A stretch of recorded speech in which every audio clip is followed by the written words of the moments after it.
നമസ്കാരം. ദൈവീകം എന്ന നമ്മുടെ ചാനലിലേക്ക് എല്ലാവർക്കും സ്വാഗതം. കണ്ണാടിക്ക് മുന്നിൽ നിൽക്കുമ്പോൾ ഒന്ന് തുറന്നു ചിരിക്കാൻ മടിക്കുന്നവരാണോ നിങ്ങൾ? നിങ്ങളുടെ മുൻപല്ലുകൾക്കിടയിലുള്ള ആ ചെറിയ വിടവ് കണ്ട് ആരെങ്കിലും എപ്പോഴെങ്കിലും നിങ്ങളെ പരിഹസിച്ചിട്ടുണ്ടോ? സൗന്ദര്യമില്ലായ്മയുടെ ലക്ഷണമായി കരുതി ആ വിടവ് നികത്താൻ നിങ്ങൾ എപ്പോഴെങ്കിലും ആഗ്രഹിച്ചിട്ടുണ്ടോ? എന്നാൽ ഒന്ന് നിൽക്കൂ. നിങ്ങൾ ഇത്രകാലം ഒരു കുറവായി കണ്ടിരുന്ന ആ കാര്യം സത്യത്തിൽ ഈശ്വരൻ നിങ്ങൾക്ക് നൽകിയ ഏറ്റവും വലിയൊരു അനുഗ്രഹമാണെങ്കിലോ? അതെ, കേൾക്കുമ്പോൾ അതിശയം തോന്നാം. പക്ഷേ നിങ്ങളുടെ മുൻപല്ലുകൾക്കിടയിലുള്ള ആ വിടവ് വെറുമൊരു സ്വാഭാവികതയോ ശാരീരികമായൊരു പ്രത്യേകതയോ മാത്രമല്ല, മറിച്ച് അതൊരു വലിയ ദൈവീക രഹസ്യമാണ്. ഈ കാര്യങ്ങൾ അറിഞ്ഞുകഴിയുമ്പോൾ നിങ്ങളുടെ ആ ചിരിയുടെ യഥാർത്ഥ ശക്തി നിങ്ങൾ തിരിച്ചറിയും. പിന്നെ ഒരിക്കലും ആ പല്ലുകളിലെ വിടവോർത്ത് നിങ്ങൾ ലജ്ജിക്കില്ല, മറിച്ച് വളരെ അഭിമാനത്തോടെ ഈശ്വരനോട് നന്ദി പറഞ്ഞുകൊണ്ട് നിങ്ങൾ ലോകത്തോട് ചിരിക്കും. ഭാരതീയ ആത്മീയ ഗ്രന്ഥങ്ങളിൽ വളരെ പ്രധാനപ്പെട്ട ഒന്നാണ് സാമുദ്രികശാസ്ത്രം. മനുഷ്യശരീരത്തിലെ ഓരോ അടയാളങ്ങളും രേഖകളും അവയവങ്ങളുടെ പ്രത്യേകതകളും നമ്മുടെ മുൻകാല കർമ്മങ്ങളെയും വരാനിരിക്കുന്ന ഭാവിയെയും കുറിച്ച് കൃത്യമായി പറയുന്നുണ്ടെന്നാണ് ഈ ശാസ്ത്രം വിശദീകരിക്കുന്നത്. സാമുദ്രികശാസ്ത്രപ്രകാരം മുൻപല്ലുകൾക്കിടയിൽ വിടവുള്ള ആളുകൾ ഈശ്വരന്റെ പ്രത്യേക അനുഗ്രഹം ലഭിച്ചവരായാണ് പുരാതനകാലം മുതൽ കണക്കാക്കപ്പെടുന്നത്. ഇത് കേവലം ഒരു വിശ്വാസം മാത്രമല്ല, മറിച്ച് ഒരു വ്യക്തിയുടെ ആത്മാവ് ജനനത്തിന് മുൻപേ തിരഞ്ഞെടുക്കുന്ന ചില പ്രത്യേക അടയാളങ്ങളിൽ ഒന്നാണിത്. പൂർവ്വജന്മത്തിൽ ചെയ്തു തീർക്കാൻ ബാക്കിവെച്ച ചില നല്ല കർമ്മങ്ങളുടെ ഫലമായാണ് ഈ ജന്മത്തിൽ ഒരു വ്യക്തിക്ക് ഇങ്ങനെയൊരു അടയാളം ലഭിക്കുന്നത് എന്ന് ആത്മീയ ഗുരുക്കന്മാർ പറയുന്നു. മുൻപല്ലിലെ വിടവ് എന്നത് സാക്ഷാൽ മഹാലക്ഷ്മിയുടെ കടാക്ഷത്തിന്റെ ഏറ്റവും വലിയ ലക്ഷണമായാണ് ആത്മീയ ലോകം കാണുന്നത്. ഇത്തരം ആളുകളുടെ ജീവിതത്തിൽ ഐശ്വര്യം എപ്പോഴും കുടികൊള്ളും. അവർ എത്ര വലിയ സാമ്പത്തിക തകർച്ച നേരിട്ടാലും ജീവിതത്തിൽ മുന്നോട്ടു പോകാൻ ഒരു വഴിയുമില്ല എന്ന് തോന്നി നിൽക്കുന്ന നിമിഷങ്ങളിൽ പോലും അവിചാരിതമായി എവിടെ നിന്നെങ്കിലും അവർക്ക് സഹായം ലഭിച്ചിരിക്കും. അത് ഈശ്വരൻ അവർക്കായി കാത്തുവച്ചിരിക്കുന്ന ഒരു അദൃശ്യമായ സംരക്ഷണ വലയമാണ്. അതുകൊണ്ട് തന്നെ പല്ലുകൾക്കിടയിൽ വിടവുള്ളവർ സാമ്പത്തികമായി ഒരിക്കലും പൂർണ്ണമായി തകർന്നുപോകില്ലെന്നാണ് വിശ്വാസം. എന്നാൽ ഈ വിടവ് കേവലം സാമ്പത്തിക ഭാഗ്യം മാത്രമല്ല നൽകുന്നത് എന്ന് നമ്മൾ ആഴത്തിൽ മനസ്സിലാക്കണം. അറിവിന്റെയും അക്ഷരത്തിന്റെയും വാക്കിന്റെയും അധിദേവതയായ സാക്ഷാൽ സരസ്വതീദേവിയുടെ വിലാസം ഇത്തരം ആളുകളുടെ നാവിലുണ്ടാകും. അവർ സംസാരിക്കുമ്പോൾ മറ്റുള്ളവർക്ക് അത് കേട്ടിരിക്കാൻ വല്ലാത്തൊരു താൽപ്പര്യം തോന്നും. അവരുടെ ഓരോ വാക്കുകൾക്കും കാന്തം പോലൊരു അദൃശ്യമായ ആകർഷണശക്തിയുണ്ട്. വലിയൊരു ആൾക്കൂട്ടത്തിൽ നിന്നാൽ പോലും ഇവരുടെ ശബ്ദത്തിനും ആശയങ്ങൾക്കും ഒരു പ്രത്യേകതയുണ്ടാകും. മറ്റുള്ളവരെ അത് പെട്ടെന്ന് സ്വാധീനിക്കും. ഉള്ളിലുള്ള കാര്യങ്ങൾ യാതൊരു മറയുമില്ലാതെ മുഖത്ത് നോക്കി തുറന്നു പറയുന്ന പ്രകൃതക്കാരായിരിക്കും ഇവർ. മനസ്സിൽ ഒന്നുവെച്ച് പുറമേ മറ്റൊന്ന് അഭിനയിച്ചു കാണിക്കാൻ ഇവർക്ക് ഒരിക്കലും കഴിയില്ല. കള്ളത്തരങ്ങളോ വഞ്ചനയോ ഇല്ലാത്തതുകൊണ്ട് തന്നെ അവരുടെ സംസാരം വളരെ സത്യസന്ധവും സുതാര്യവുമായിരിക്കും. ഇന്നത്തെ കാലത്ത് സത്യം മുഖത്ത് നോക്കി പറയുന്നത് പലർക്കും ദഹിക്കാത്ത കാര്യമായതുകൊണ്ട് തന്നെ ചിലപ്പോൾ ഈ തുറന്നുപറച്ചിലുകൾ മറ്റുള്ളവർക്ക് ഒട്ടും ഇഷ്ടപ്പെട്ടില്ല എന്ന് വരാം. അതിനാൽ പലരും ഇവരെ തെറ്റിദ്ധരിക്കാനും മുൻകോപികളായോ അഹങ്കാരികളായോ ചിത്രീകരിക്കാനും സാധ്യതയുണ്ട്. ചിലപ്പോഴൊക്കെ അടുത്ത ബന്ധങ്ങളിൽ വിള്ളലുകൾ വീഴാൻ പോലും ഇവരുടെ ഈ അമിതമായ സത്യസന്ധത കാരണമായേക്കാം. എങ്കിലും ഈശ്വരൻ മുന്നിൽ അവരുടെ മനസ്സ് ഒരു സ്ഫടികം പോലെ എപ്പോഴും ശുദ്ധമായിരിക്കും. മനുഷ്യരെ ബോധിപ്പിക്കാൻ വേണ്ടി കള്ളം പറയുന്നതിനേക്കാൾ ഈശ്വരൻ പ്രിയപ്പെട്ടത് സത്യം പറയുന്നവരെയാണല്ലോ. ആത്മീയശാസ്ത്രം വളരെ വ്യക്തമായി വിശ്വസിക്കുന്നത് ഈ പല്ലിലെ വിടവിലൂടെയാണ് ഇവരുടെ ആന്തരികമായ പ്രാണോർജ്ജം ഏറ്റവും കൂടുതൽ പുറത്തേക്ക് പ്രവഹിക്കുന്നത് എന്നാണ്. പ്രപഞ്ചത്തിലെ ഊർജ്ജവുമായി നേരിട്ട് സംവദിക്കാൻ ഈ ചെറിയ വിടവ് ഒരു വലിയ മാധ്യമമായി പ്രവർത്തിക്കുന്നു. അതിനാൽ തന്നെ ഇവർ പറയുന്ന കാര്യങ്ങൾ പലപ്പോഴും സത്യമായി ഭവിക്കാറുണ്ട്. ആത്മീയ ഭാഷയിൽ ഇതിനെ വാക്സിദ്ധി എന്ന് വിളിക്കാം. സങ്കടപ്പെട്ടിരിക്കുന്ന ഒരാളോട് ഇവർ വന്ന് വിഷമിക്കേണ്ട, നിന്റെ പ്രശ്നങ്ങളെല്ലാം ഉടനെ ശരിയാകും എന്ന് പൂർണ്ണഹൃദയത്തോടെ പറഞ്ഞാൽ ആ വ്യക്തിയുടെ ജീവിതത്തിൽ അവിശ്വസനീയമായ മാറ്റങ്ങൾ സംഭവിക്കുകയും ആ പ്രശ്നം പെട്ടെന്ന് മാറുകയും ചെയ്യുന്നത് കാണാം.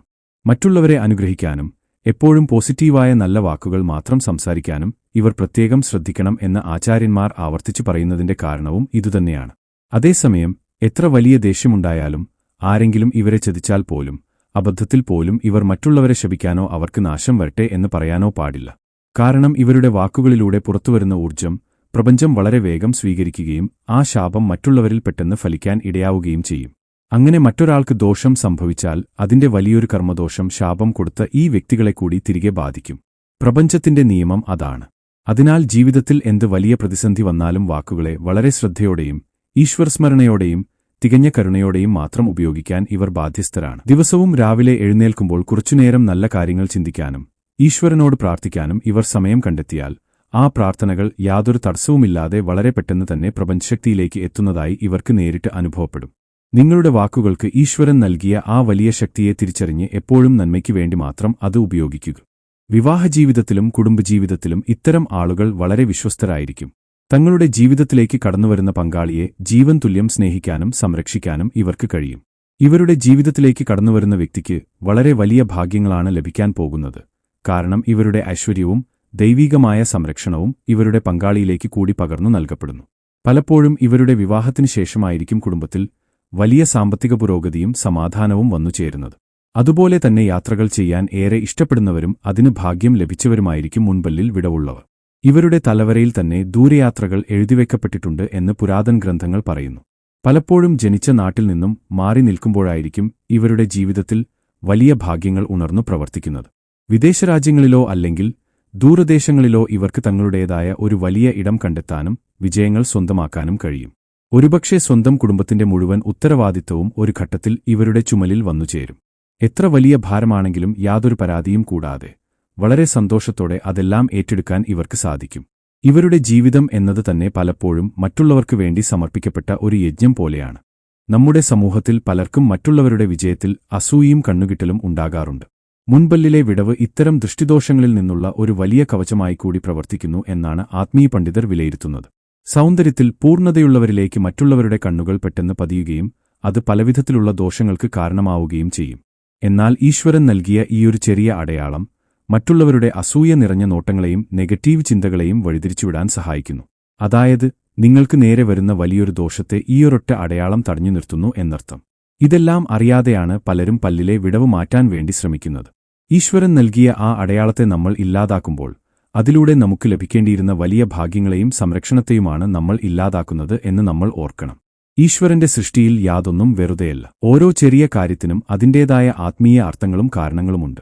ആത്മീയമായി വളരെ ഉയർന്ന ഒരു തലത്തിലേക്ക് പോകാൻ കഴിയുന്ന ഒരു വ്യക്തിത്വമാണ് നിങ്ങളുടേത്. നിങ്ങളുടെ ഉള്ളിൽ വലിയൊരു ഈശ്വരവിശ്വാസവും ഭക്തിയും എപ്പോഴുമുണ്ട്.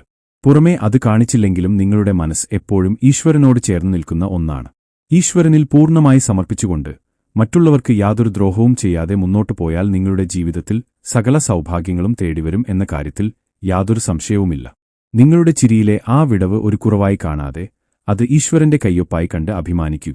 ഓരോ തവണ നിങ്ങൾ കണ്ണാടിയിൽ നോക്കുമ്പോഴും നിങ്ങൾക്ക് ലഭിച്ച ഈ ദൈവീകമായ അനുഗ്രഹത്തെ ഓർത്ത് സന്തോഷിക്കുക. ലോകം എന്തു പറയുന്നു എന്നത് നിങ്ങൾ ശ്രദ്ധിക്കേണ്ട കാര്യമില്ല. ലോകത്തെ സൃഷ്ടിച്ചവൻ നിങ്ങളെ ഒരു പ്രത്യേക ഉദ്ദേശത്തോടെ ഒരു പ്രത്യേക അടയാളത്തോടെ ഭൂമിയിലേക്ക് അയച്ചിട്ടുണ്ടെങ്കിൽ അതിനർത്ഥം നിങ്ങൾ മറ്റുള്ളവരെക്കാൾ ഒരുപടി മുന്നിലാണ് എന്നാണ്. അതുകൊണ്ട് ഇനിയൊരിക്കലും ആരെങ്കിലും കളിയാക്കിയാൽ സങ്കടപ്പെടരുത്. പകരം പൂർണ്ണ ആത്മവിശ്വാസത്തോടെ ഉള്ളിലെ ഈശ്വരനെ ധ്യാനിച്ചുകൊണ്ട് അവർക്ക് നേരെ ഏറ്റവും മനോഹരമായി ഒന്നുകൂടി ചിരിക്കുക. ഇന്നുമുതൽ നിങ്ങൾ മുൻപല്ലിലെ വിടവിനെ ഒരു കുറവായി കാണാതെ ഭാഗ്യമായി കാണുമെങ്കിൽ കാണും എന്ന് കമന്റ് ചെയ്യുക. ഇതുപോലുള്ള കൂടുതൽ ആത്മീയ അറിവുകൾക്കായി ചാനൽ സബ്സ്ക്രൈബ് ചെയ്യുക. വീണ്ടും കാണാം. നന്ദി.